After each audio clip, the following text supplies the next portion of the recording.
This is the story of medieval betrayal, of whispered secrets in candlelit halls, of daggers hidden behind smiles, of kings, knights, and commoners caught in webs of deception.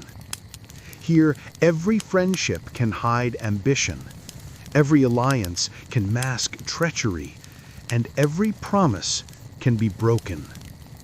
In this video, we'll journey through the castles, villages, and battlefields of the medieval world. We'll witness plots that toppled kings, schemes that destroyed noble houses, and the quiet acts of betrayal that shaped history in ways no army ever could. So, if you're ready, make yourself comfortable, grab a candle, dim the lights, and prepare to enter a world where one wrong word, one misplaced trust could change everything. And as we go, don't forget to like, subscribe, and comment the time and place you're watching this, because history is not just something we read, it's something we live through, even if only for a moment, here, tonight. Before we dive in, pause for a moment. Where are you right now? Are you in bed, under the blankets at midnight? Or maybe on a train as the world rushes by outside your window? Wherever you are, prepare yourself, because tonight we step into a world where loyalty is rare, trust is dangerous, and shadows conceal more than just darkness. The shadows of the medieval world. Before we dive in, drop a comment with the exact time and place you're watching this. Are you in bed at midnight, curled under blankets, or pacing your living room as the candle flickers?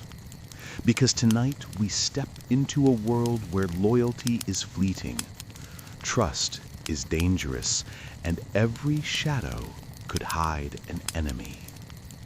The medieval world was vast, unpredictable, and layered in complexity.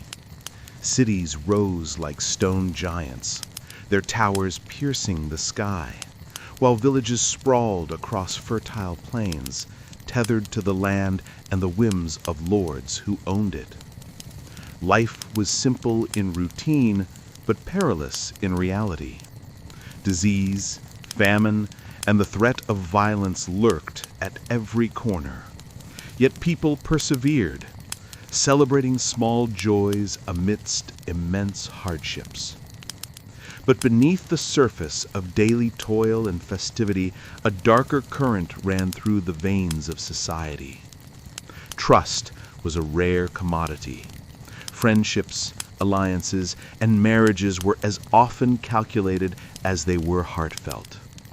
A smile could hide ambition, a bow could mask hatred, and in the heart of castles, behind gilded doors and heavy tapestries, the whispers of betrayal carried more weight than the clang of swords on the training yard. Betrayal in the medieval era was rarely an act of impulse.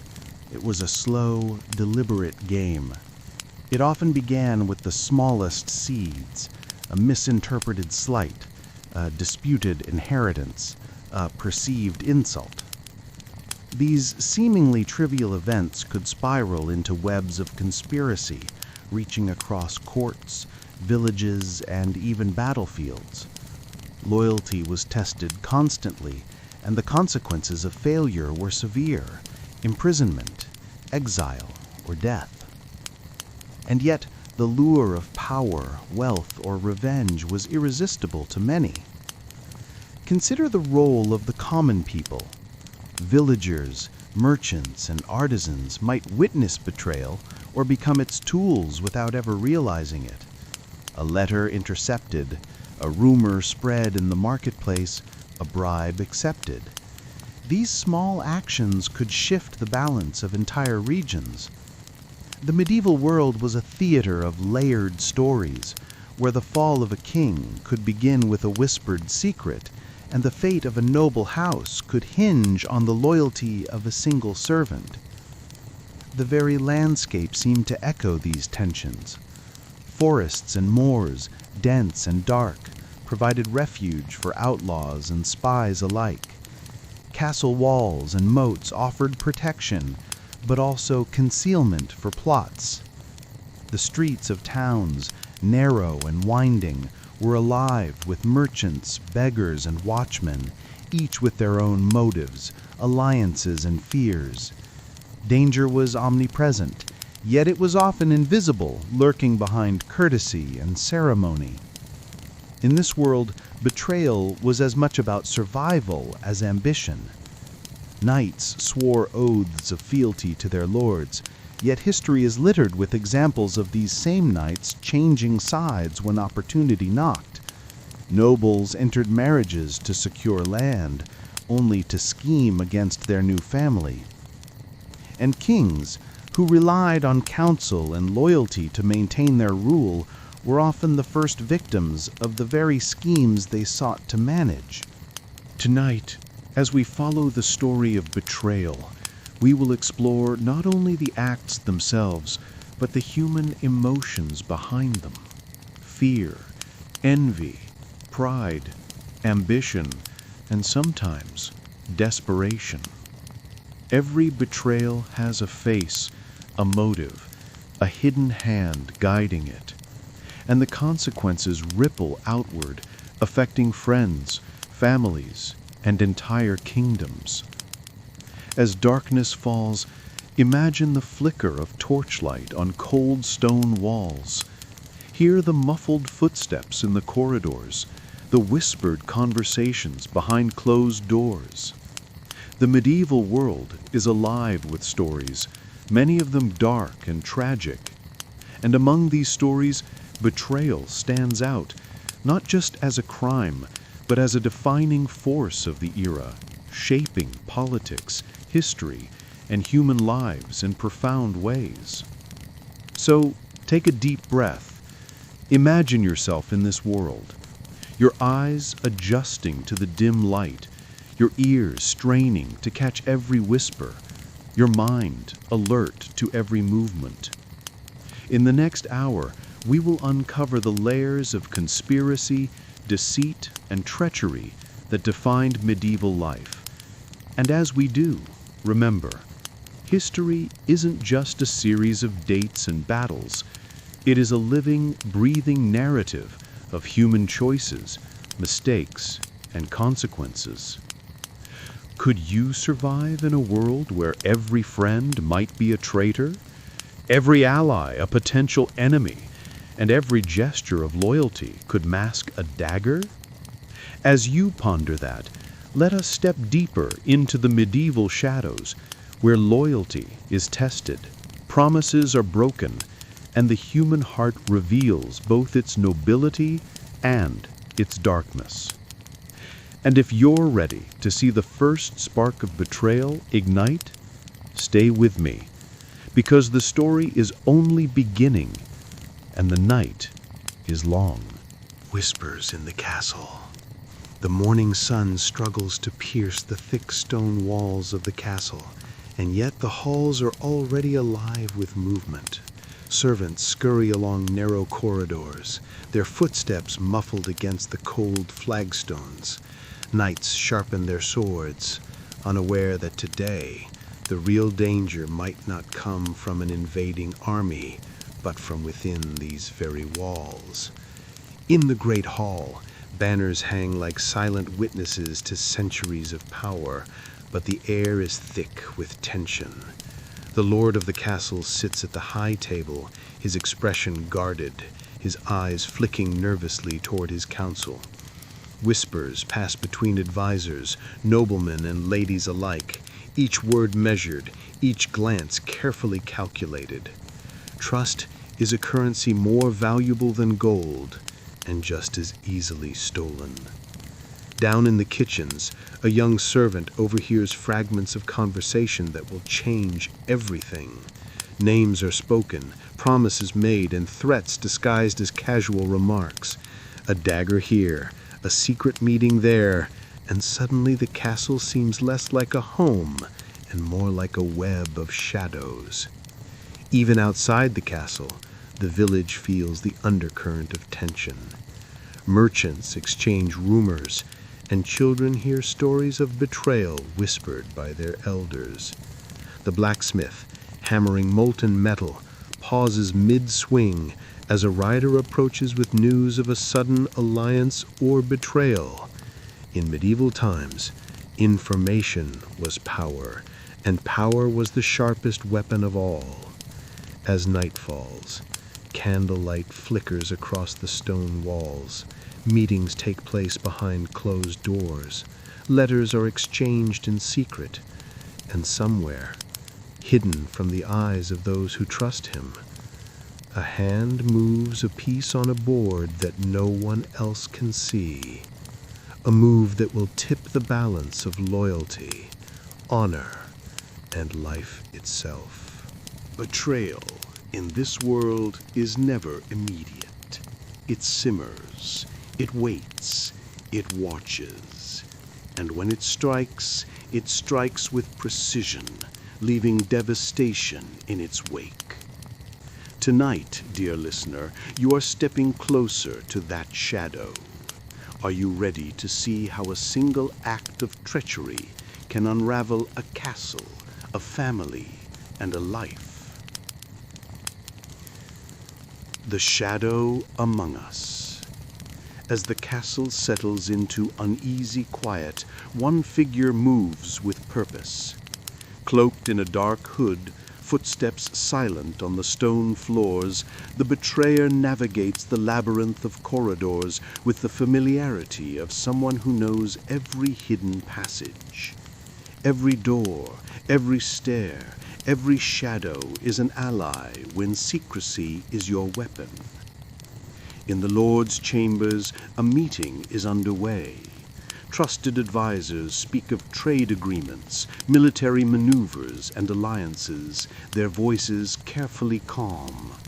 Yet behind their polite words, suspicion lingers, a tension palpable in every nod and smile. No one realizes that a hidden observer watches from the shadows, cataloging every expression, noting every hesitation. Elsewhere in the castle, whispers reach the ears of a young page. He notices a missing candle, a letter hastily removed from a drawer, the faintest scuff on the floor where someone should not have been. Innocent curiosity, or fate, has placed him on the path to witnessing betrayal firsthand. Outside, the wind howls across the battlements, carrying the scent of the distant forest and the hint of approaching danger. A messenger rides hard, bearing urgent words from a neighboring lord. Alliances shift like sand. Promises made to one may betray another. And the fragile network of trust that holds the castle together teeters on the edge.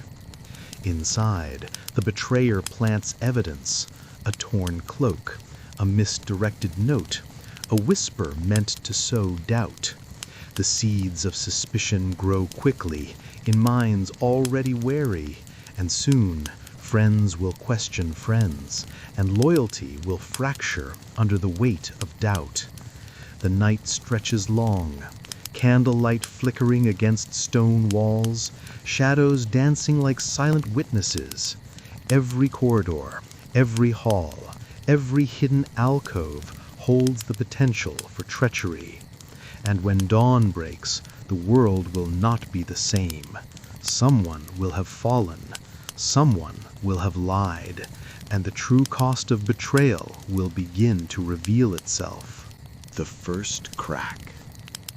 Morning light filters through narrow windows, illuminating the cold stone halls of the castle. The air is thick with unease, though no one yet knows why. The Lord's advisors gather for the morning council, their faces taut with concern.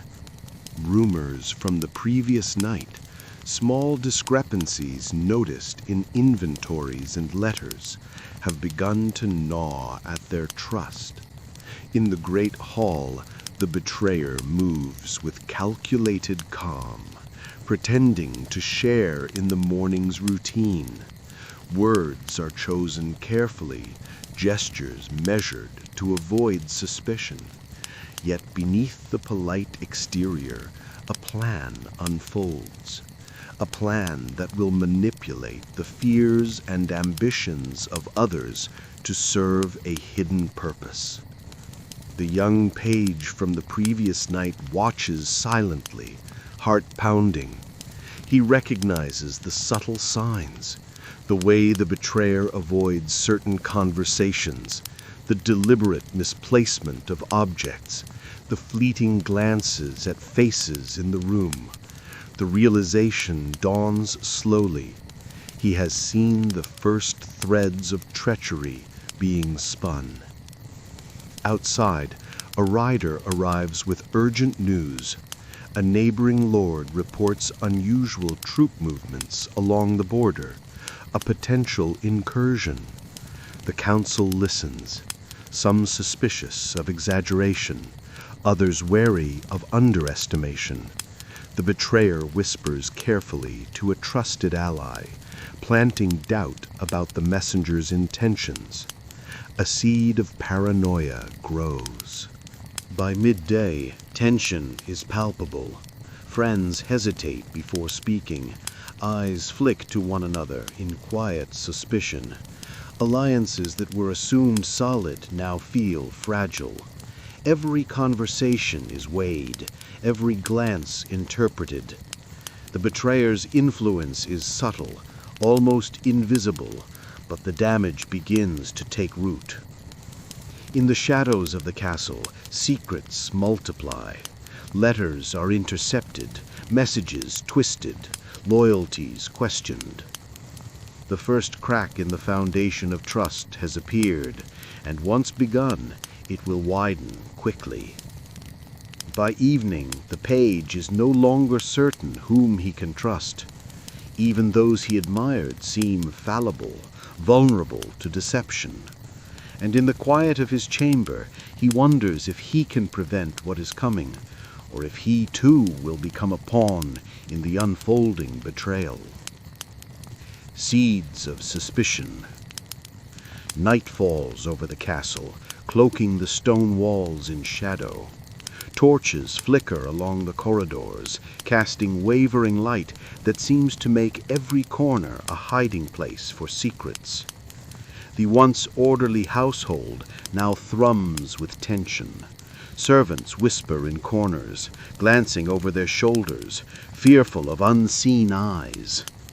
The betrayer works quietly, slipping into conversations with careful timing, planting insinuations that grow like poison in fertile soil. He hints at false loyalties, suggests that trusted allies may have their own hidden agendas, and whispers rumors that twist the truth without outright lying. Each word is a carefully placed stone in the foundation of doubt. The young page, observant but inexperienced, feels the weight of the growing unease. He notices subtle changes, the lord frowning at minor reports, knights exchanging guarded glances, advisors hesitating before speaking. Trust, once the glue holding the household together, is weakening. In the lord's private chambers, a council convenes under candlelight. Voices are lower now, tinged with suspicion. What was once open debate has turned into guarded speculation. Each advisor fears speaking too boldly, worried that their words may be misinterpreted or used against them. The betrayer sits quietly, nodded, seemingly concerned, but every gesture is deliberate, every silence loaded with implication. Meanwhile, letters sent to allies outside the castle are subtly altered. Messages promising aid are delayed, altered to suggest treachery or inaction. Word spread slowly but surely, reaching the ears of neighboring lords and stirring doubts in their hearts. The betrayer's web expands beyond the castle walls, infecting relationships that were thought secure. The page, driven by a mix of curiosity and fear, begins his own secret investigation. In the dim candlelight of the scriptorium, he pores over records, noting discrepancies that others might dismiss. Each small discovery adds to the growing picture of deception, but the more he uncovers, the more dangerous his knowledge becomes. As midnight approaches, the castle is quiet but tense. Every creak of the floorboards, every distant laugh feels like a threat. The betrayer has succeeded in turning the household inward against itself, and the first true seeds of suspicion have taken root. The page understands that once trust is broken, even the strongest alliances may crumble. Outside the walls, the wind carries rumors like leaves, and in the darkness, betrayal waits patiently, ready to strike at the moment of weakest vigilance. The web tightens. The days following the first strike are heavy with tension. Every corridor, hall, and chamber in the castle seems alive with suspicion. The Lord notices subtle changes in behavior, a servant lingering a little too long by the pantry, a knight avoiding eye contact during council meetings, a scribe hesitating before delivering messages. Each small act becomes a question, friend or foe. The betrayer moves with patience, planting seeds of doubt in quiet corners. A whispered word in the chapel casts suspicion on a loyal steward. A misdelivered note is discovered by the wrong hands, suggesting secret plots. Even casual remarks over dinner are twisted, carefully framed to incite jealousy and mistrust. The knights, once united in camaraderie, begin to fracture. Old rivalries, long forgotten, resurface. Training sessions that were once friendly competitions turn hostile. Some knights withdraw from council entirely, fearing that any word might be twisted into treason. The Lord's advisors clash openly, each suspecting that the other has aligned with the unseen enemy. Outside the castle, villagers sense the shift. A minor tax increase or the sudden requisition of supplies sparks unrest. Rumors of rebellion spread like fire in dry grass. Merchants weigh their options, considering whether to align with the Lord or hedge their bets with outsiders. Even clergy, who once provided moral guidance, now exchange cautious glances, wondering if divine favor has abandoned the castle. Meanwhile, the young page continues his secret observations. He records not only the betrayals, but also the small acts of courage and kindness that remain. An elderly cook quietly feeding a struggling servant, a knight discreetly aiding a peasant, a scholar sharing knowledge despite the fear of reprisal. These moments become beacons in the darkness, reminders that human decency still exists even under pressure. One night, the betrayer escalates further. A forged letter is planted in the Lord's private chamber, implicating a close ally in a plot to seize the castle. The Lord reads it, heart heavy, feeling the first sting of genuine fear. How much of what he knows is true? Whom can he trust? Paranoia creeps into his decisions, and even his closest confidants notice the change in demeanor. The castle, once a bastion of order and hierarchy, now hums with tension. Alliances are fluid, loyalties uncertain, and every decision carries weighty consequences. The betrayer's web tightens, and the page watches in awe and fear, realizing that the art of betrayal is as much about patience as it is about action. By the end of this week, the castle has transformed. What was once a place of routine and security has become a theater of suspicion, intrigue, and whispered threats. Every shadow, every glance, every word carries potential danger. Misjudgments and escalating conflict. As suspicion takes root, the Lord begins making decisions clouded by fear rather than reason. Orders are given hastily, punishments meted out for imagined slights, and once trusted allies find themselves isolated. A knight accused of secret correspondence is confined to quarters, though no evidence truly links him to treachery. Whispers echo through the stone halls. Loyalty is fleeting, and a single misstep can mean ruin. The betrayer watches silently from the shadows, relishing the chaos. Every misjudgment by the Lord strengthens their plan. They feed rumors with careful precision, ensuring that accusations seem credible. Each subtle manipulation fractures relationships further, turning friends into foes and allies into suspicious onlookers. The young page witnesses these developments with a mixture of fear and fascination. He observes how fear warps judgment. A trusted advisor begins questioning his own decisions, while another knight, frustrated by confinement, secretly considers rebellion.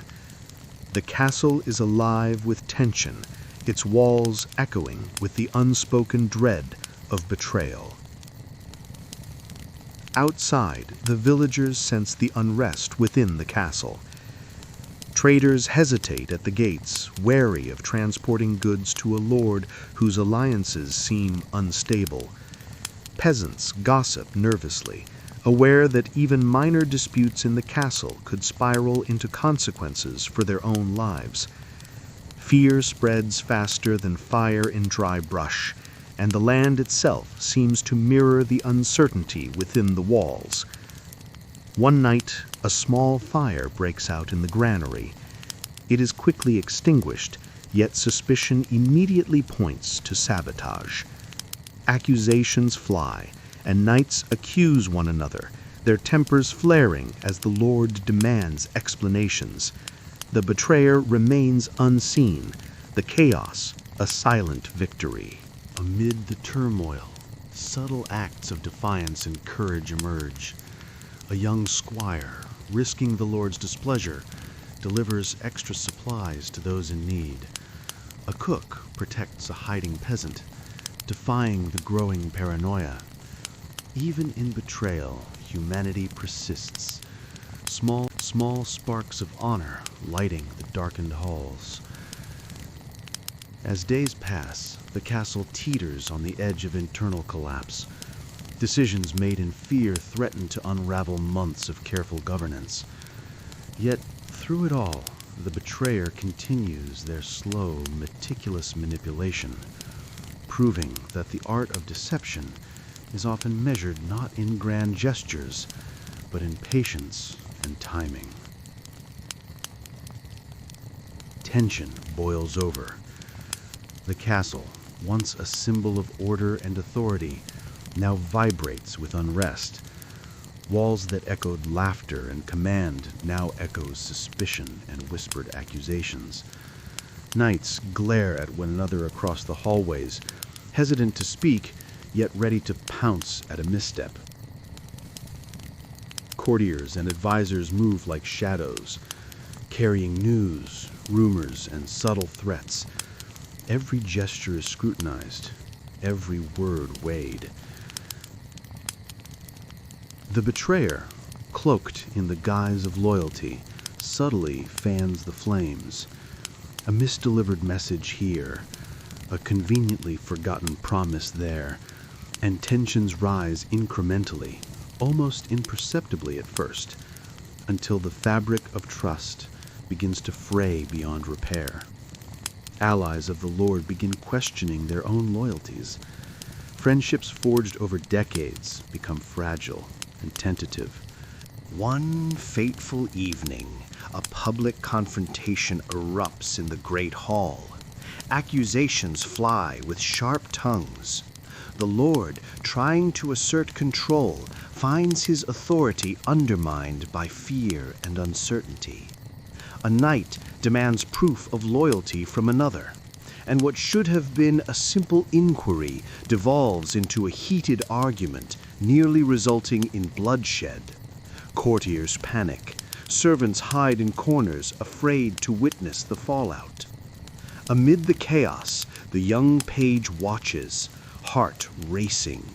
Each movement, each word seems like a thread in a larger tapestry of deception. He sees the Lord's face contort with frustration, his hands trembling with the weight of decisions that may not be his alone. Every action has consequences, and the burden of leadership, once abstract, becomes painfully tangible. Outside the castle, news of the discord spreads like wildfire. Local lords and rival factions sense vulnerability and test the waters, probing alliances and boundaries. Trade falters, taxes go unpaid, and unrest grows in surrounding villages. The betrayer's influence extends beyond the stone walls, shaping the fate of the land without ever stepping into the open. Yet, in the midst of growing turmoil, small acts of courage persist.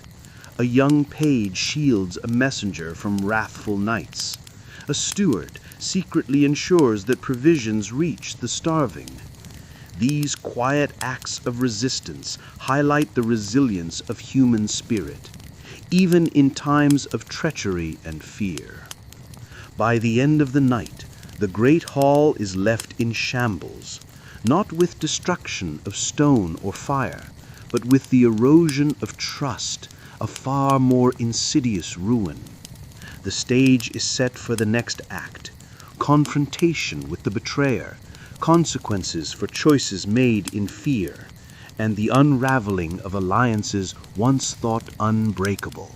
Shadows of consequence. Dawn breaks over the castle, but the morning feels heavy, laden with the residue of last night's tension. The corridors are quieter than usual, servants and knights moving with a mix of caution and suspicion. Every eye seems to watch another. Every whisper carries the weight of suspicion. The betrayal, though unproven in many minds, hangs like a shadow over the stone walls. The Lord convenes a council, summoning trusted knights, advisors, and a few loyal courtiers. Each arrives with a mixture of duty and dread, fully aware that one wrong word could tip the fragile balance of trust further toward chaos. The betrayer, outwardly composed, masks an inner satisfaction, knowing that the seeds of discord have taken root. The council begins with formalities, but tension is immediate and palpable. Accusations from the previous night resurface. Missteps in defense of the realm are dissected. Allies look to one another nervously, unsure who will support whom. The Lord, trying to assert his authority, finds his words partially lost in murmurs and veiled threats. Outside the council chamber, the castle teems with anxious energy.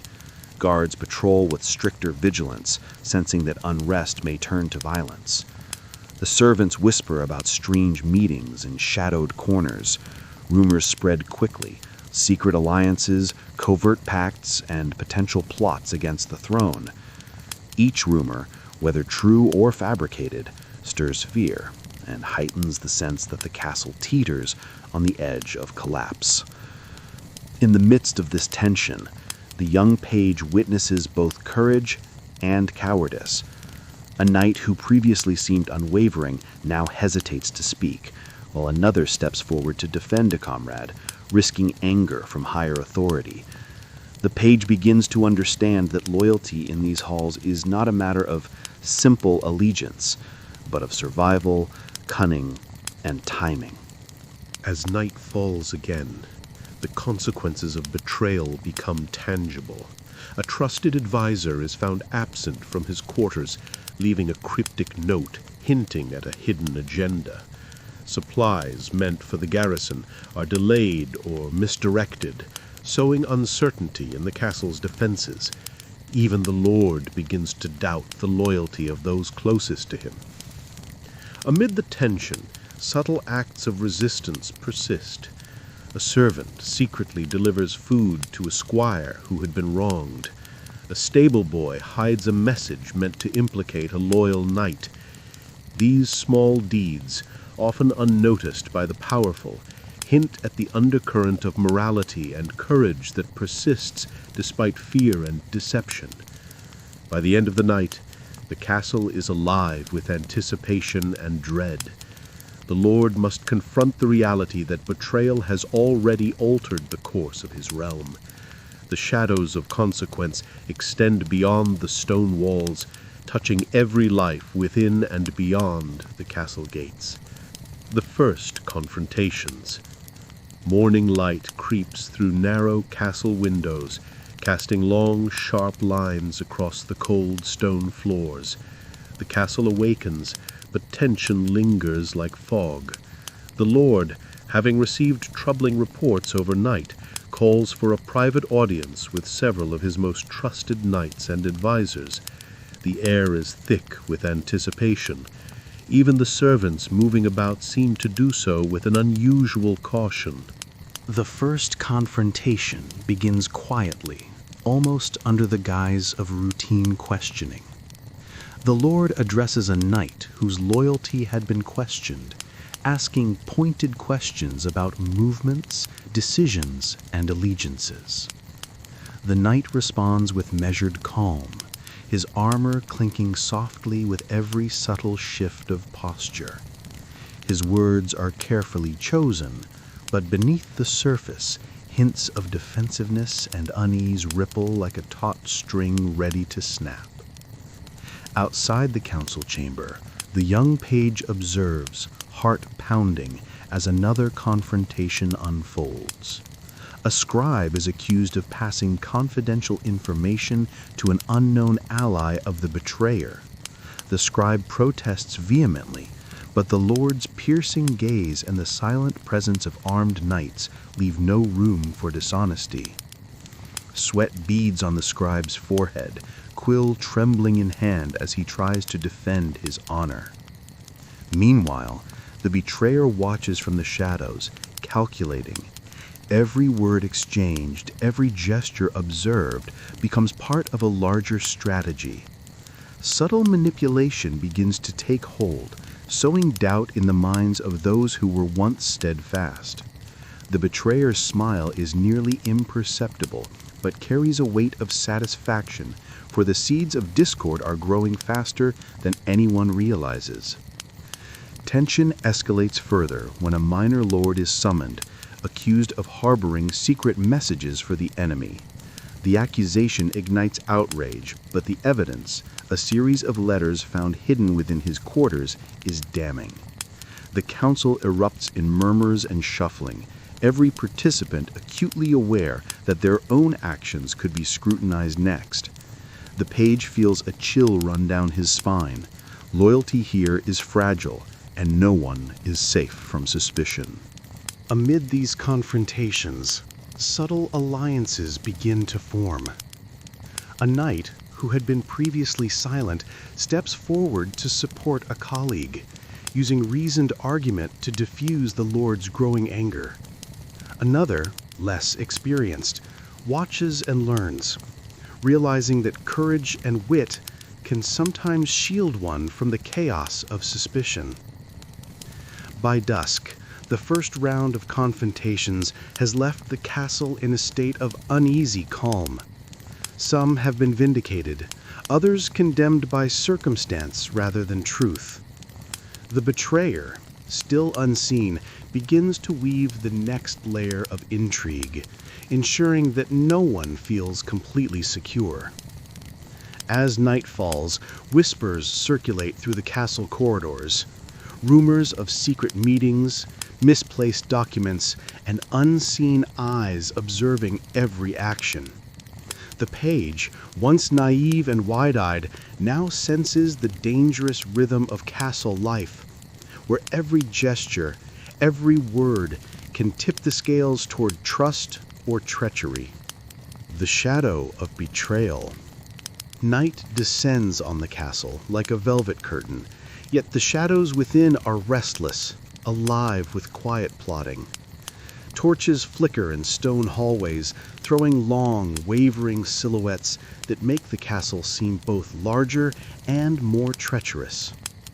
The Lord retreats to his private chambers, attempting to gather his thoughts, but sleep eludes him. Every knock at the door, every distant footstep in the corridor sparks a flicker of anxiety. He knows betrayal walks among his trusted circle. The betrayer, hidden under the guise of loyalty, moves silently through the castle, carrying messages and subtly influencing those whose ambitions outweigh their allegiance. A misplaced word in the council hall, a misdirected glance during a meal, a seemingly accidental slip in conversation, all carefully designed to seed doubt and manipulate perception. Those around him, unaware of the web being spun, begin to question their own allies, even their own judgment. In the servants' quarters, whispers echo. One maid notices her master's scribe behaving unusually secretive, hiding scrolls in shadows. Another servant overhears fragments of conversation that hint at plots yet undeciphered. Fear begins to ripple through the lower ranks, as loyalty to the Lord feels suddenly fragile and uncertain.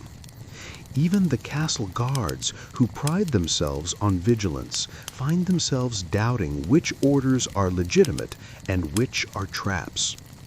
Meanwhile, the Lord convenes an urgent midnight meeting with his most trusted advisors, hoping to uncover the traitor before the rot spreads. Flickering candlelight illuminates tense faces, eyes narrowed, fingers drumming anxiously on wooden tables. Each piece of evidence is dissected, each word is weighed.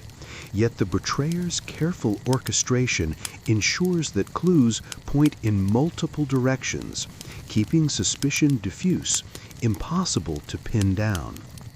Tension escalates when a knight who had once been loyal is discovered in a private conversation with a visiting noble, interpreted as secretive collusion. The Lord confronts him harshly, only to realize later that the conversation was innocuous, a misunderstanding perfectly exploited by the betrayer.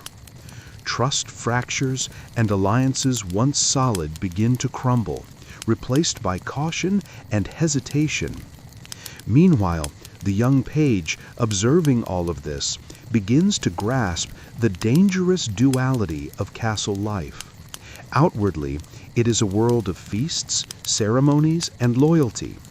Inwardly, it is a game of shadows, where words are weapons, silence is a shield, and even a glance can determine life or death. As dawn approaches, the Lord retires, weary and unsettled, knowing that the danger is far from over. The betrayer has struck without detection, leaving chaos and uncertainty in their wake. The castle sleeps uneasily, each chamber heavy with anticipation, as the first moves in a deadly game of intrigue have already begun, and no one, not even the most trusted, is truly safe. Suspicion and shadows. The castle awakens to a new day, but it is far from peaceful. The morning air carries an undercurrent of unease, thick and suffocating, as if the very stones sense the growing distrust within. Servants whisper in hallways, exchanging cautious glances, while knights patrol more attentively, eyes darting to every shadow. Nothing seems amiss on the surface, yet tension simmers just beneath, ready to boil over.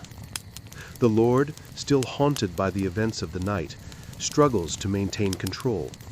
He calls another council, this time with an even smaller, more select group of confidants. Their discussions are careful, deliberate, and laced with suspicion. Every suggestion is questioned, every word analyzed for hidden meaning. It becomes increasingly clear that the betrayer has not acted alone. Someone has been feeding them information, someone embedded in the heart of the castle's operations. Meanwhile, the betrayer, cloaked in outward loyalty, continues to manipulate events with precision. Letters are misplaced, instructions are subtly altered, and rumors spread like wildfire. By evening, the Lord finds himself second-guessing even his most trusted allies. A knight who once fought beside him in countless battles now seems distant, almost calculating, while a counselor whose advice was once valued now feels like a potential conspirator. In the kitchen, a cook overhears two servants plotting in hushed tones, fearing punishment for some imagined slight. Miscommunication and fear begin to breed paranoia, creating fractures in the daily operations of the castle. Meals are delayed, instructions misunderstood, and tension escalates with every passing hour. By nightfall, the Lord's anxiety reaches a peak. He paces the hallways, checking locks, questioning guards, and scanning for signs of deceit. The betrayer watches from the shadows, confident that the web of suspicion is closing around the Lord himself. The very architecture of the castle, the hidden corridors, secret staircases, and forgotten chambers works in their favor, providing ample opportunities to move undetected and manipulate events. The young page, observing all this from a safe distance, begins to understand that medieval power is as much about perception as it is about strength. The castle, which once seemed a place of order and hierarchy, now appears a labyrinth of uncertainty, each individual navigating their own fears and ambitions. Even a single word spoken in confidence could become a weapon in the hands of the cunning. As midnight falls again, the castle is cloaked not just in darkness, but in suspicion itself. Trust has become a fragile currency, and every glance, gesture, or whispered conversation is weighted with potential consequences. The stage is set for confrontation, yet the betrayer remains unseen, their influence spreading like a slow, poisonous fog throughout the heart of the stronghold. The following morning, sunlight pierces the high windows of the castle, painting long stripes across cold stone floors. Yet the warmth of the sun does little to ease the tension within the walls. Rumors, whispered in shadowed corners, move faster than any official message, twisting truth into suspicion. Every footstep echoes with potential betrayal. Every glance is weighed for hidden meaning. The Lord, still troubled by yesterday's confrontation, convenes a council in the war room. Maps of lands, borders, and garrisons are spread across the table, yet no strategy is discussed. Instead, every word spoken feels like a test of loyalty. The knights, counselors, and stewards speak carefully, measuring tone, choosing words that will not betray their alliances or provoke the wrath of the Lord. Meanwhile, the betrayer, now fully aware that the first confrontation has awakened alertness, acts more subtly. A small mistake, deliberately magnified, sows discord between two knights who have long trusted each other.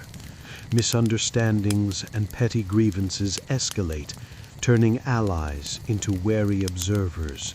friends into cautious competitors. A servant is caught moving a hidden message between chambers, raising alarms. Though the Lord does not yet know the full truth, the incident feeds the growing paranoia. The betrayer, watching from the shadows, smiles inwardly. The chaos, though small in scale, confirms that control over the castle is slipping from the Lord's steady hands. The young page, observing from hidden alcoves and stairways, begins to see the fragile nature of medieval trust. Loyalty is conditional, and fear can twist the strongest bonds. The page notes the subtle signals, the avoidance of eye contact, the stiffening of shoulders, the quiet but pointed phrases. Every person is playing a role, whether aware or not, and every role carries consequences. By dusk, the castle feels like a living organism, tense and twitching, each shadow and echo amplified. The Lord retires to his chambers, poring over reports and rumors, but the threads of truth are frayed and tangled. Outside, the wind rattles the battlements, carrying with it the sense that something catastrophic is about to unfold. The seeds of discord, once planted, cannot easily be removed. They root themselves in doubt, grow with hesitation, and bloom in moments of crisis.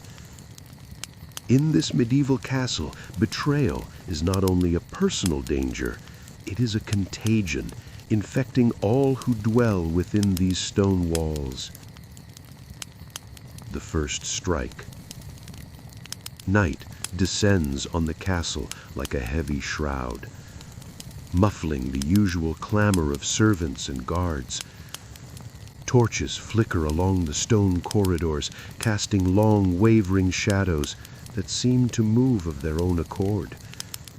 Every creak of a floorboard, every rustle of fabric is amplified in the tense silence. The Lord, unaware that the full extent of the betrayal is already in motion, sleeps fitfully, dreams haunted by fleeting visions of treachery. In the shadowed corner of the battlements, the betrayer moves with precision and patience. Every step is calculated, every action masked by the castle's own rhythms. A quietly locked door, a strategically placed rope, a hidden dagger. These are the tools of disruption. One careful maneuver and the first domino will fall. In the armory, a trusted knight is summoned under the guise of a minor emergency. The betrayer intercepts him mid-step, a sharp whisper and a glinting blade cutting off the knight's peace. The attack is swift, leaving no time for a cry or struggle, only the faint metallic echo of steel on steel. Within moments, the knight lies wounded, his loyalties no longer a concern, but a liability removed from the equation. The castle awakens to commotion. Guards rush, torches alight, shouting reverberating through stone halls. The Lord emerges, panicked, yet trying to assert authority, but confusion reigns. Who struck whom? Why? Which of the trusted retainers can still be relied upon? In the chaos, fear multiplies faster than any answers. The betrayer retreats into shadow, leaving behind only questions and doubt. Rumors begin almost immediately. Did rival lords conspire from the outside? Was it an inside job? Every accusation sows more mistrust than the last, fracturing alliances and igniting suspicion among those who once stood united. In the servant quarters, whispers of the attack spread. Some speculate openly about the attacker's identity, while others whisper about curses and omens. Superstition and fear intermingle, making reason a distant memory.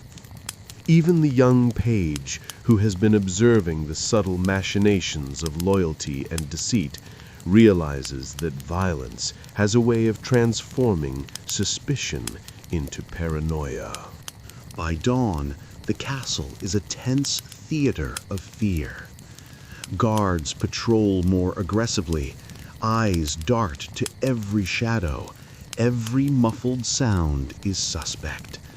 The Lord, though enraged and terrified, knows that direct retaliation could escalate the chaos. Patience, observation, and intelligence become his only weapons against an enemy who strikes unseen. The first strike is not merely physical, it is psychological. Trust, the lifeblood of a functioning household and command, has been pierced. And in the medieval world, where communication is slow and every rumor carries weight, a single act of betrayal can ripple across the entire social fabric, leaving the castle teetering on the edge of further violence. The seeds of suspicion. The aftermath of the first strike leaves the castle in a fragile state. Morning light filters weakly through narrow windows, revealing the subtle chaos left behind. Bloodstains on the stone floors, overturned furniture, and hastily extinguished torches hint at the night's violence. Yet no one dares speak too loudly. Fear lingers in every heartbeat. The Lord summons his closest advisors, attempting to maintain authority, but doubt has already taken root. Eyes that once met in confidence now dart nervously toward one another. Every suggestion, every question is weighed against the possibility of deception. Who can be trusted? Who might strike next? Each word spoken carries the weight of suspicion, and even the most loyal retainers feel its sting. In the great hall, whispers swirl like smoke. A minor dispute over supplies is blown out of proportion, as some claim it is evidence of complicity.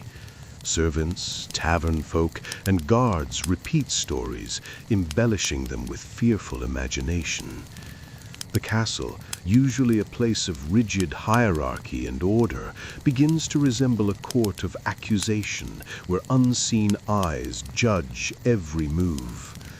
Meanwhile, the betrayer works from the shadows, careful to fan the flames of distrust. Secret notes, misplaced objects, and subtle insinuations are strategically placed to unsettle the Lord's household. Every minor disagreement becomes an opportunity. Every overlooked duty becomes a potential scandal. The psychological game is as lethal as the blade used the night before. The Lord, though desperate to restore order, realizes that force alone cannot remedy this fracture. He must learn to read the subtleties of body language, tone, and hesitation. He begins to question the loyalty of knights who have served faithfully for decades, examining every interaction for hidden meaning. Even the youngest pages, seemingly innocent observers, are not immune to suspicion, their every glance now interpreted as a possible sign of collusion. As days pass, tension grows unbearable. Friends, once bound by camaraderie, now walk the halls with guarded steps, aware that any misstep could be construed as betrayal. Loyalty is measured in silence, obedience, and cautious gestures. The castle itself seems to hum with anxiety, as if the stones remember the night's violence and whisper warnings to those who tread upon them. Outside the castle, word of the incident spreads slowly but surely. Neighboring lords, rivals, and opportunists watch for signs of weakness. The betrayal within the walls becomes a weapon in political maneuvering. Alliances that once seemed secure now tremble under the weight of doubt. and rumors of treachery threaten not only the castle's stability, but the lord's entire domain. By nightfall, a sense of unease pervades every chamber.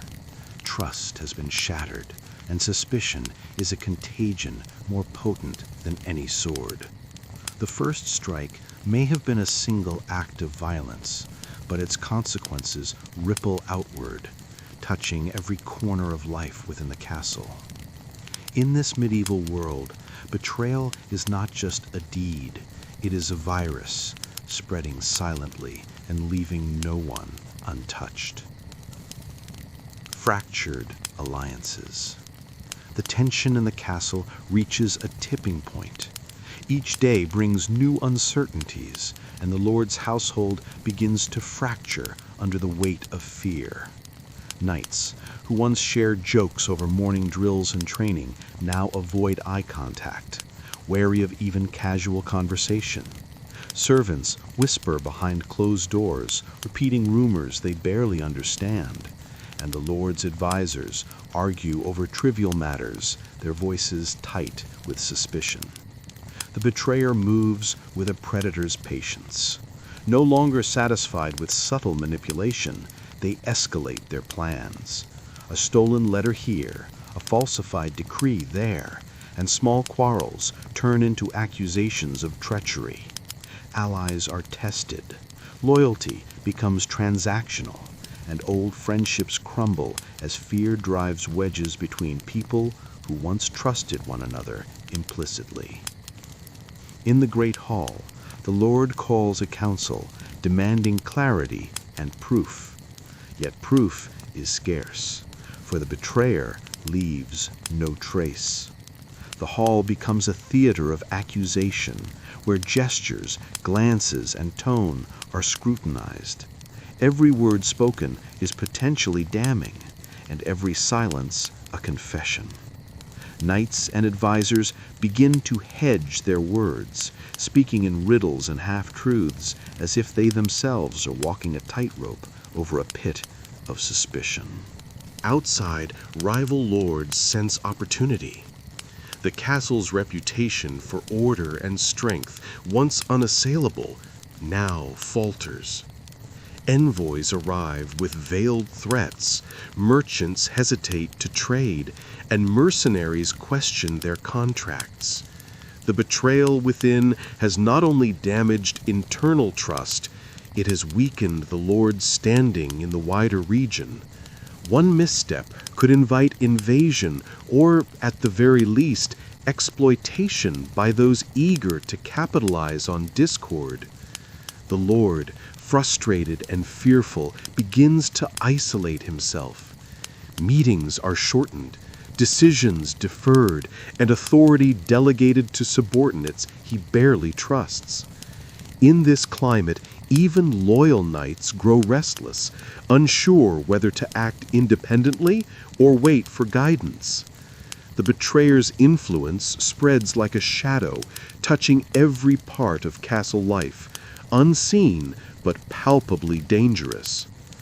By night, fear has become almost tangible.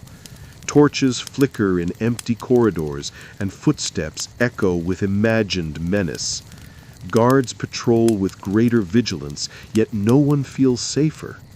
In private chambers, conversations are measured, every syllable weighed, and even the simplest request, fetching a candle, cleaning the armor, is performed with caution. The castle is alive with paranoia, a living entity reflecting the fractured loyalties of its inhabitants.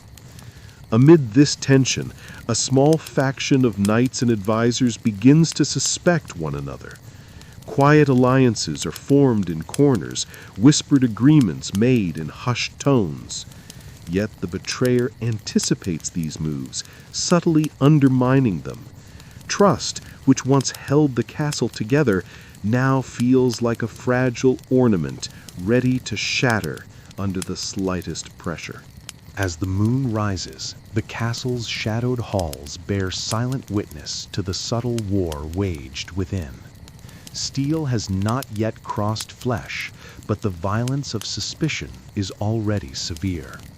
In a world where betrayal can strike as easily as a dagger, the Lord and his household discover that survival depends as much on perception and cunning as it does on loyalty or strength. The first strike. The tension that had been simmering for weeks finally erupts into action. The betrayer, emboldened by their subtle manipulations, orchestrates a first direct strike, an act calculated to send shockwaves through the castle without exposing themselves. It begins quietly, almost imperceptibly. In the dead of night, a key gate is left unsecured. A guard, perhaps loyal but distracted, stumbles upon a small group of intruders attempting to infiltrate the outer courtyard. Though the invaders are swiftly repelled, panic spreads like wildfire. Rumors of a larger plot circulate instantly, stoked by whispers that only the betrayer could have sown. The castle's residents awake to fear, unsure whether the danger is external, internal, or both. In the great hall, the Lord convenes an emergency meeting. Candles flicker on stone walls, casting elongated shadows across anxious faces. Advisors present conflicting accounts of the night's events. Some insist it was merely a random, opportunistic attack. Others argue that only an insider could have allowed such a breach. Accusations fly, each more pointed than the last. Old friendships strain under the weight of suspicion, and loyalties are tested in public for the first time. The betrayer watches carefully from the shadows, feigning concern while carefully steering the discussion. Every reaction, every glance, every gesture of uncertainty is catalogued and exploited. Their aim is clear: to isolate the Lord, to sow distrust, and to fragment alliances. Already, small cracks are forming among the knights and advisors, and the castle begins to feel smaller, tighter, and more dangerous. Meanwhile, the Lord's personal guard grows restless. Some demand immediate action, others urge caution, but even the most loyal feel the chill of uncertainty. Who can be trusted? Who might already be aligned with the betrayer? Each choice carries weight, for one misstep could mean death or dishonor. Outside the castle walls, news of the attempted infiltration spreads quickly. Neighboring lords, long waiting for an opportunity to test the castle's defenses, watch closely. Some send envoys, claiming concern, while secretly assessing weaknesses. Merchants hesitate to deliver goods, sensing instability, and mercenaries begin to hedge their loyalty, knowing that the first sign of collapse could shift the balance of power. By nightfall, the castle is tense and vigilant. Torches cast dancing shadows in empty corridors, echoing the uncertainty that has settled over its halls. Every door is locked, every guard doubled, and yet an unseen fear lingers. The betrayer's first strike has succeeded, not by killing or conquest, but by making everyone question reality itself, their safety, their allies, and even their own judgment. The castle has survived the night, but its soul has been shaken. Loyalties must now be proven, and trust will be measured not in words, but in deeds. The betrayer's hand has been revealed, but only just enough to let the Lord know that the game has begun, and that victory will demand cunning, vigilance, and sacrifice. Shadows of suspicion. The morning after the failed infiltration brings no relief, only a lingering fog of suspicion. the castle awakens to muted whispers and cautious footsteps, each person wondering who among them might be the betrayer in disguise. Even the birds seem subdued, their chirps faint against the stone walls. The Lord, now acutely aware that inaction could be as deadly as confrontation, summons his closest advisers and knights to a private council. The room is austere, lit only by a few steady candles. Shadows play along the walls, as if echoing the uncertainty that clings to every soul present. Maps, scrolls, and detailed rosters of personnel cover the long oak table. The Lord's gaze moves deliberately from face to face, searching for cracks, for hesitation, for fear that might betray hidden allegiance. Loyalty, the Lord begins, voice firm yet measured, is not proven by words but by action. Tonight, each of you will patrol your assigned sections. No one is to leave their post. Any unusual behavior will be reported immediately. Trust is earned in deed, not promise. The knights nod, but in their eyes flickers a subtle unease. Even those who have served the Lord for years cannot fully ignore the notion that someone close may have orchestrated the prior night's chaos. Meanwhile, the betrayer, sensing the heightened vigilance, becomes more careful. Their previous boldness gives way to subtle manipulation. Small incidents are arranged, misplaced items, conflicting instructions whispered to different factions, and subtle insinuations that plant seeds of doubt in key minds. Each act is minor enough to escape direct blame, but potent enough to erode cohesion. In the kitchens, servants speak in hushed tones, sharing rumors about who might be responsible. Some whisper that the betrayal originates among the knights. Others suspect the advisors. The Lord's closest friends, once a pillar of certainty, now exchange wary glances before speaking.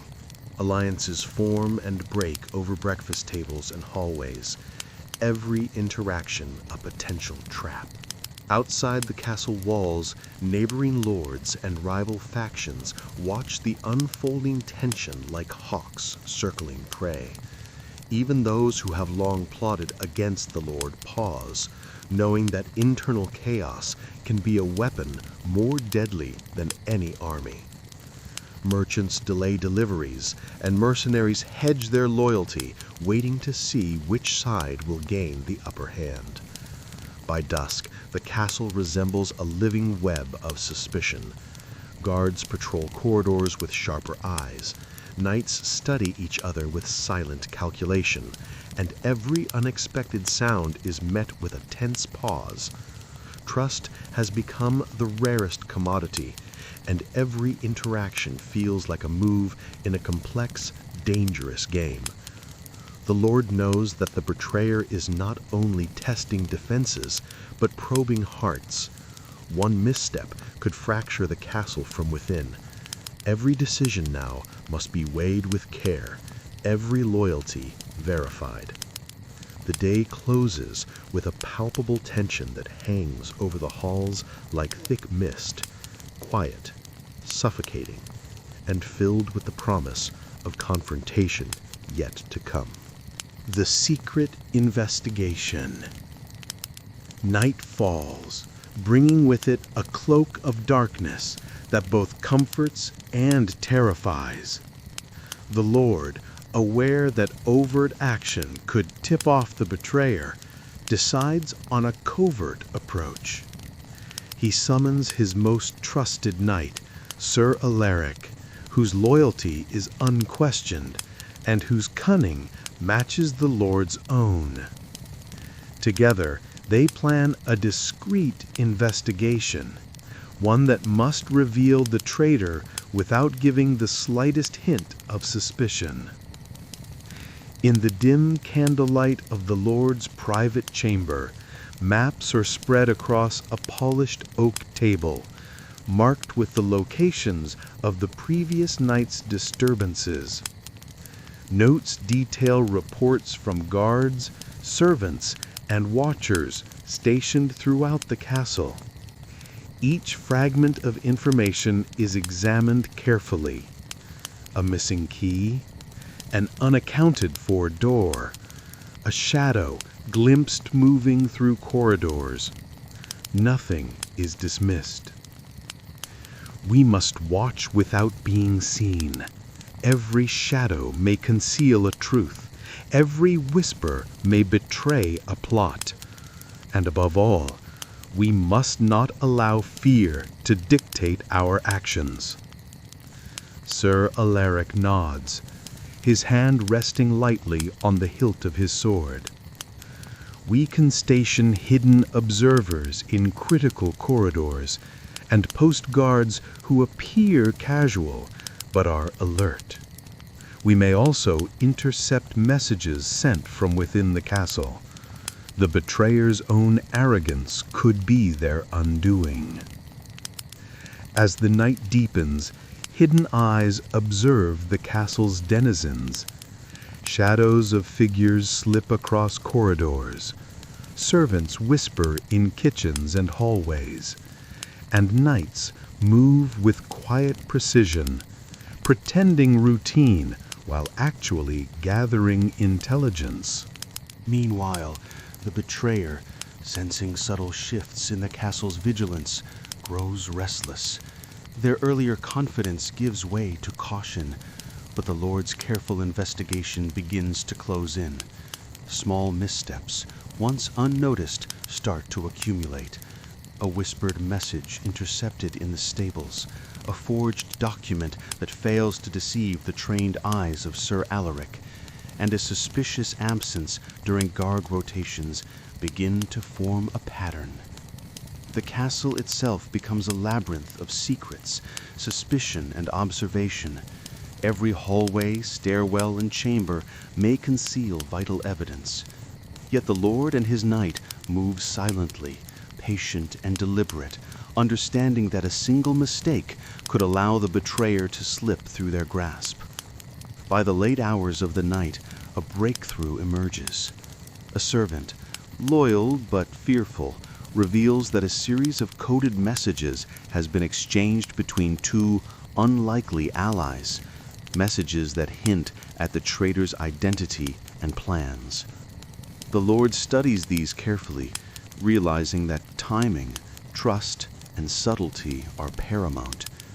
He now has the first tangible lead in uncovering the web of betrayal woven through his castle. Dawn approaches, and with it comes the weight of anticipation. The investigation has begun, but the danger has not diminished. Every ally could be a spy, every door could conceal an enemy, and every shadow could mask treachery. The Lord prepares to act, knowing that the next move will shape the fate of everyone within the castle walls. The first confrontation. The sun rises, casting a pale, uneasy light over the castle walls. The night's investigation has yielded leads, but certainty remains elusive. The Lord, guided by the intelligence gathered, decides it is time to subtly confront the betrayer without alarming the rest of the household. Knowledge is power, but misjudgment could spell disaster. In the great hall, a room usually filled with laughter and counsel, the atmosphere is tense. Servants move with careful precision. Knights stand alert, and the Lord's closest advisors sense a shift in the air. The Lord calls forth one of the suspected individuals, a trusted aide whose loyalty had long been assumed. "Come closer," the Lord commands softly, his voice calm but firm. "We need to speak of matters that concern the safety of this household." The aide approaches, trying to mask unease with a polite bow. Every movement is scrutinized, the tilt of the head, the hesitation in the steps, the nervous twitch of fingers. Sir Alaric watches from the shadows, ready to intervene if the encounter turns hostile. "Reports have reached me of unusual activities. Small tasks left incomplete, messages exchanged in secrecy, movements that do not align with duty. Can you explain these actions?" The aide's face pales. A flicker of panic crosses their eyes, quickly replaced by forced composure. "My lord, I assure you, I act only in service to you. Any misstep, it is not deliberate." The Lord leans forward, voice soft but carrying authority. "Perhaps. But the safety of this castle is paramount. If deception exists, it will be uncovered. You understand that, do you not?" A bead of sweat trickles down the aide's temple. The subtle pressure, the careful observation, and the Lord's measured words form a trap. The aide hesitates, caught between fear and the need to respond convincingly. The first cracks begin to show. Meanwhile, Sir Alaric, stationed just out of sight, notes a small gesture, an unguarded glance toward a concealed passage. The keen eye recognizes the hint of guilt, a subtle admission in movement rather than words. The Lord, aware of this, continues without overtly revealing his knowledge. "You may serve faithfully, or you may falter. The choice, ultimately, is yours. But know this, every shadow is observed, every whisper noted, and every action recorded." The aide nods quickly, swallowing hard, understanding both the warning and the implied threat.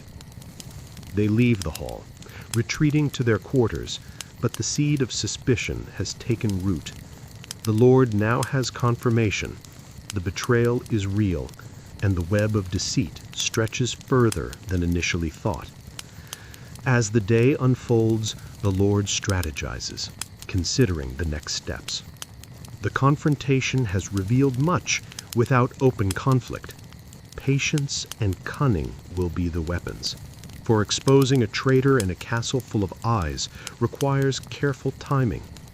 Every action must be precise, and every ally must be trusted implicitly. The tension grows. The castle becomes a chessboard of shadows and secrets, and the first confrontation marks the point of no return. The betrayer knows they are suspected, yet cannot identify the extent of the Lord's knowledge. The game has begun, and every move will determine the fates of those within these ancient walls. The betrayer's bold move. The castle settles into a fragile rhythm, the usual routines continuing under the shadow of suspicion. Yet the betrayer, feeling the invisible weight of observation, grows restless. Cunning and desperate, they decide to act, not in stealth, but in bold defiance, hoping that a decisive maneuver might throw the Lord off balance. Under the cover of night, the aide slips through dimly lit corridors, pausing at key doors and listening for movement. Their plan is calculated, a secret meeting with a mysterious outsider rumored to harbor ambitions against the Lord. The air is thick with tension, the faint flicker of torchlight casting long distorted shadows along the stone walls. Every step carries risk. Meanwhile, Sir Alaric, vigilant as ever, patrols the corridors, his keen senses attuned to unusual sounds. The slightest echo of hurried footsteps, the faint scrape of leather against stone, triggers his attention. The castle, usually predictable in its silence, now hums with the dangerous energy of concealed intentions. The betrayer reaches the hidden chamber, a small room concealed behind a tapestry. Inside, the stranger waits, cloaked and unreadable. Whispers of loyalty, promises of alliance, and subtle threats fill the air. The betrayer reveals what little they know of the Lord's plans, hoping to gain favor and protection from the outsider. Their voice trembles with equal parts fear and excitement. Unbeknownst to them, the Lord had anticipated this move. Through subtle surveillance and loyal informants, he knows of the meeting before it begins. Sir Alaric, hidden nearby, observes from the shadows, ready to intervene if necessary. The Lord's knowledge allows him to play a patient game, letting the betrayer reveal more than intended. The conversation in the chamber grows tense. The outsider, skilled in manipulation, tests the betrayer's resolve, questioning loyalty and competence. Each word presses the betrayer further into a corner, their desperation beginning to show. The outsider's eyes gleam with opportunism, sensing weakness to exploit. Back in the main hall, the Lord contemplates the next move. The betrayal is no longer theoretical. It has manifested into action. Every detail matters. The timing, the alliances, and the psychological state of the traitor. A single misstep could expose the betrayer completely, or worse, give the outsider an advantage. Finally, the betrayer, emboldened yet unaware of the surveillance, leaves the hidden chamber with plans in hand, feeling triumphant but unknowingly exposing themselves. Every movement is noted, every glance catalogued, every whispered word remembered. The first act of rebellion has been committed, and the tension inside the castle escalates to a new height. The stage is set for confrontation. The Lord knows the betrayer's next steps, and the game of shadows is intensifying. In the coming hours, strategy and vigilance will be tested, loyalty questioned, and the thin line between trust and treachery becomes ever more perilous. The trap is set. The Lord moves quietly, a predator in the court of stone and shadow. Every detail of the betrayer's movements has been observed, catalogued, and analyzed. With Sir Alaric's loyalty unwavering, the Lord devises a plan to turn the traitor's boldness against them. Torches flicker along the corridors as servants continue their routines, unaware of the tension coiled just beneath the castle's surface. The Lord arranges for a false message to be delivered, a subtle lure designed to draw the betrayer and the outsider into a controlled encounter. Every word of the note is carefully crafted, suggesting secrecy, opportunity, and the promise of swift success. The betrayer, eager and blinded by ambition, takes the bait. They move quickly, confident in their cunning, and meet the outsider at the agreed location, a small, dimly lit chamber at the far end of the castle. Shadows cling to the corners, torches casting uneven light, making every figure appear larger, more threatening. Unseen, Sir Alaric positions himself at strategic vantage points. The Lord, observing from the shadows, is calm yet alert. every possible escape route is accounted for, and contingencies are prepared should the betrayer attempt treachery. The tension is palpable, the silence broken only by the faint crackle of torches and distant echoes of the castle's heartbeat. Inside the chamber, the betrayer presents their intelligence, eager to prove usefulness to the outsider. The outsider leans in, eyes glinting, assessing both the information and the character of their accomplice. Subtle cues, a twitch, a shift in posture, a hesitation, reveal layers of anxiety and deceit. Then the trap springs.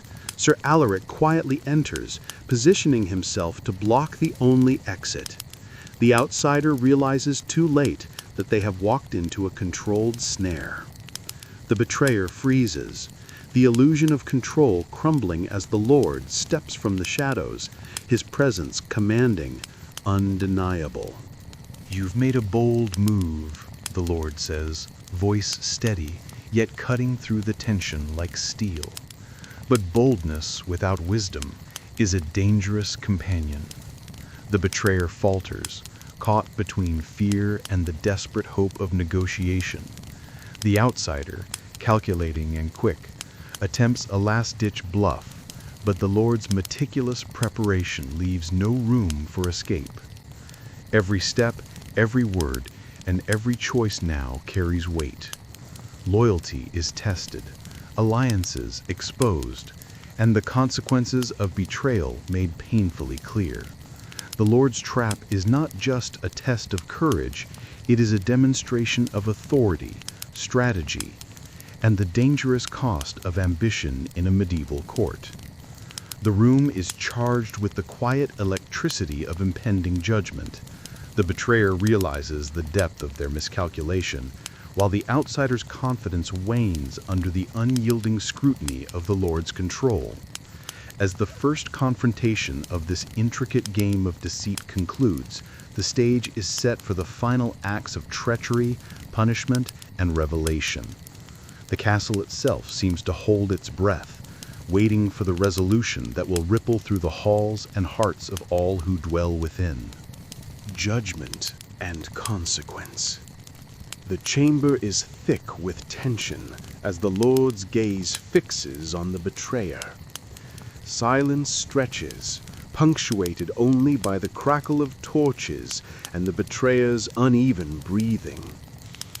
Every heartbeat seems amplified, echoing against the stone walls. The court of shadows has shifted, power has crystallized, and the consequences of treachery are about to be realized. You chose ambition over loyalty, the Lord begins, voice calm but heavy with authority. And now you must face the outcome of your decisions. The betrayer swallows hard, eyes darting between the Lord and the outsider, whose own expression has shifted from confidence to apprehension. The intricate web of deceit they helped weave now ensnares them. The outsider's plans are unraveling, their position compromised by the Lord's foresight. Sir Alaric steps forward, his presence both protective and intimidating, the embodiment of unwavering loyalty. The betrayer's hope flickers like a candle in the wind, realizing that even allies may not suffice to save them. The Lord lays out the betrayal in meticulous detail. Every secret meeting, every whispered plot, every falsified report. There is no room for excuses. Each revelation deepens the gravity of the betrayer's actions, exposing the full extent of their ambition and folly. With measured authority, the Lord delivers judgment. The betrayer is stripped of title, privileges, and influence. Their connections are severed, their secrets laid bare. Humiliation is their companion, a constant reminder of the cost of disloyalty. In some cases, exile or imprisonment follows. a stark warning to all who would consider similar treachery. The outsider is released, chastened and cautious, their ambitions curtailed by the Lord's unerring strategy. They leave the chamber with the heavy understanding that deception in the medieval world carries consequences far beyond what the ambitious mind may anticipate. As the torches burn low, the Lord reflects on the delicate balance of power, loyalty, and human ambition. Betrayal, while dangerous, is also an opportunity to reaffirm authority, test character, and reinforce the intricate web of fealty that holds the medieval realm together. The castle returns to its rhythm, guards on patrol, servants tending fires, and the quiet murmur of life continuing, but the shadow of recent events lingers. Lessons have been learned, alliances reconsidered, and the intricate dance of medieval intrigue continues. In the end, the tale of betrayal is not just a story of punishment. It is a study in human nature, the perilous combination of ambition, cunning, and desire. In the flickering candlelight of stone corridors, the echoes of these events remind all who dwell within the castle walls that trust is precious, loyalty is sacred, and the consequences of deceit are inescapable. Thus concludes the chronicle of betrayal, strategy, and judgment, a vivid tapestry of medieval intrigue, illuminated by human ambition and shadowed by the consequences of deception. The Reckoning. The dawn rose pale over the castle, casting long shadows across stone battlements. The conspirators had been unmasked, their whispered plots laid bare before the eyes of the king and his council. Treachery, once hidden in corridors and shadows, could not escape the relentless gaze of suspicion and rumor. The noble betrayed in silence now stood before the assembly, his eyes weary but resolute. Faces of friends and foes alike turned toward him, some with relief, some with lingering distrust. Justice in this age was rarely gentle, and punishment came swiftly, imprisonment, exile, or the blade. Yet amidst fear and anger, a lesson remained etched in every witness: the fragility of trust in a world ruled by power, honor, and ambition. Outside the great hall, life continued. Townsfolk swept streets, merchants unpacked goods, children chased one another along stone alleys. Even as betrayal reshaped the fates of the mighty, the rhythm of medieval life went on. Every secret plotted, every alliance broken, every dagger drawn became a small thread in the broader tapestry of history. A reminder that human ambition, courage, and folly have always danced together. The castle gates closed behind the punished, but stories of their deeds would echo far beyond stone walls.